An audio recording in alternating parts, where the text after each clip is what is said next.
تو ان کے خلاف کوئی بھی کارروائی کیوں نہیں ہوتی بلکہ الٹا ان کو نوازا جا رہا ہے؟ چلیں بہرحال وہ قرآن کی آیت ہے وَيُعِزُّ مَن تَشَاءُ وَتُذِلُّ مَن تَشَاءُ، میرا رب جسے چاہے عزت دے اور جسے چاہے ذلت دے۔ اور آپ دیکھ رہے ہیں کہ اس وقت پوری دنیا میں پاکستان کا جس طرح سے مذاق اڑایا جا رہا ہے، الامان الحفیظ۔ اب بات کریں گے انکل شہباز شریف صاحب، جی ہاں انکل شہباز شریف صاحب کی۔ انکل شہباز شریف صاحب کی ایک اور آڈیو نے جو جمعرات کو ریلیز ہوئی ہے مارکیٹ میں، اس نے اور دھوم مچا دی۔ تمام لوگوں سے گزارش ہے کہ وہ اس ٹائم مارکیٹ میں اویلیبل ہے، جو سننا چاہیں یا جو سمجھنا چاہیں وہ مارکیٹ سے، سوشل میڈیا سے یا کسی بھی طریقے سے وہ لے سکتے ہیں۔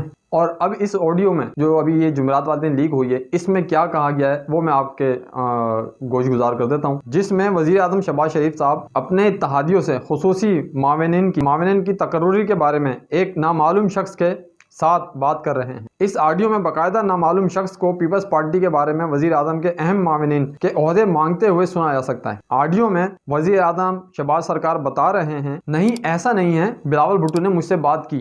مطلب ان کے بتانے کا مقصد یہ ہے کہ نہیں ایسا معاملہ نہیں ہے، ایسا کچھ نہیں ہے۔ جو اس آڈیو کا جو پرپز ہے وہ میں آپ کو بتا رہا ہوں کہ شہباز شریف صاحب کا کہنا نہیں کوئی ایسا مسئلہ نہیں ہے، مجھ سے بات کی ہے بلاول بھٹو صاحب نے۔ دوسری طرف سے پھر ایک اور آواز آتی ہے۔ اب وہ جو دوسری آواز آتی ہے اس میں کیا کہا جا رہا ہے؟ ہمیں ظفر محمود صاحب کو بھی اور جہانزیب صاحب کو بھی ایڈجسٹ کرنا ہے۔ میں آج آپ کو حتمی نمبر بتاؤں گا۔ انہوں نے مزید کہا کہ متحدہ قومی موومنٹ کے رکن ملک احمد کو یاد دلایا گیا ہے کہ انہوں نے 2 جماعتوں کے ساتھ ڈیل کرنے میں اہم کردار ادا کیا ہے۔ اب ذرا یہاں سوچیں کہ کیا بتایا جا رہا ہے۔ میں آپ کو ان کا پورٹ فولیو بھیج رہا ہوں اور ان کا تعلق جو ہے وہ کراچی سے ہے۔ دوستو آپ سمجھ سکتے ہیں کہ ہماری پی ڈی ایم حکومت کس مقصد کے لیے اور کس پرپس کے لیے یہاں پہ اس نے گورنمنٹ بنائی ہے۔ اس کا جو مقصد تھا، اس سے تو ایسا لگتا ہے کہ اس سے عوام کو کوئی تعلق نہیں ہے، ان کا عوام سے کوئی دلچسپی نہیں ہے۔ یہ صرف اور صرف آئے تھے اپنا سارا کالا چٹھا سفید کرنے کے لیے، اپنے اوپر سے سارے الزامات کو ہٹانے کے لیے، دور کرنے کے لیے، جو اس میں وہ لوگ کامیاب بھی ہو چکے ہیں کافی حد تک، اور ان کو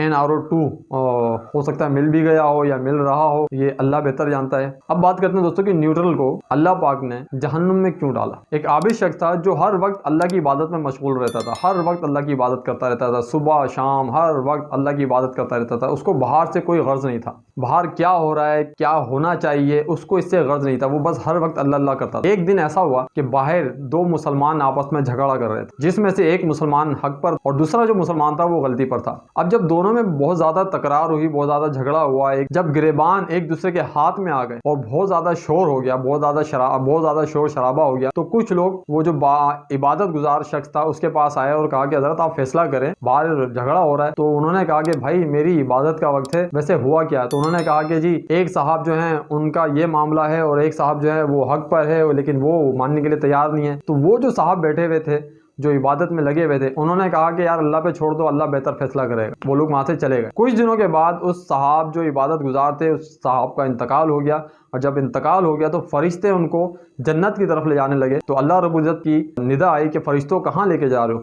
تو فرشتوں نے فرمایا کہ پروردگار عالم یہ نیک برگزیدہ بندہ تھا، تیری ہر وقت عبادت میں رہتا تھا، تو ہم اسے جنت کی طرف لے کے جا رہے ہیں۔ اللہ رب العزت فرماتا ہے کہ فرشتوں ٹھہر جاؤ، جو تمہارا رب جانتا ہے وہ تم نہیں جانتے کہ تمہارے رب کی حکمت کس میں ہے۔ تو فرشتے فرماتے ہیں پروردگار عالم تیری حکمت کیا ہے، ہم نہیں جانتے۔ اللہ تعالیٰ فرماتا ہے کہ فرشتوں تم گواہ ہو جاؤ کہ میں اس شخص کو جہنم میں ڈالوں گا، جنت میں نہیں۔ فرشتے فرماتے ہیں پروردگار عالم یہ تو تیرا نیک بندہ تھا، تیرا عبادت کرنے والا بندہ تھا، تیری ہر وقت عبادت میں لگا رہتا تھا۔ تو اللہ تعالیٰ فرماتا ہے کہ بے شک یہ میری عبادت کرتا تھا، لیکن تم نے نہ دیکھا کہ جب میرے بندے باہر جھگڑا کر رہے تھے اور یہ وہاں بیٹھ کے اللہ اللہ کرنے میں لگا ہوا تھا، تو یہ چاہتا تو ان دونوں میں انصاف کرتا، جو غلط تھا اس کو غلط قرار دیتا اور جو صحیح تھا اس کو صحیح قرار دیتا، لیکن اس نے ان دونوں میں صلح نہیں کروائی، ان دونوں میں انصاف نہیں کیا۔ آج اسی وجہ سے، اس کی ایک غلطی کی وجہ سے اس کی ساری نیکیوں پہ پانی پھیر دیا گیا ہے۔ آج اسی کے یہ کہنے پہ کہ میں تو نیوٹرل ہوں، میرا تو کوئی کام نہیں، میرا تو کوئی تعلق نہیں،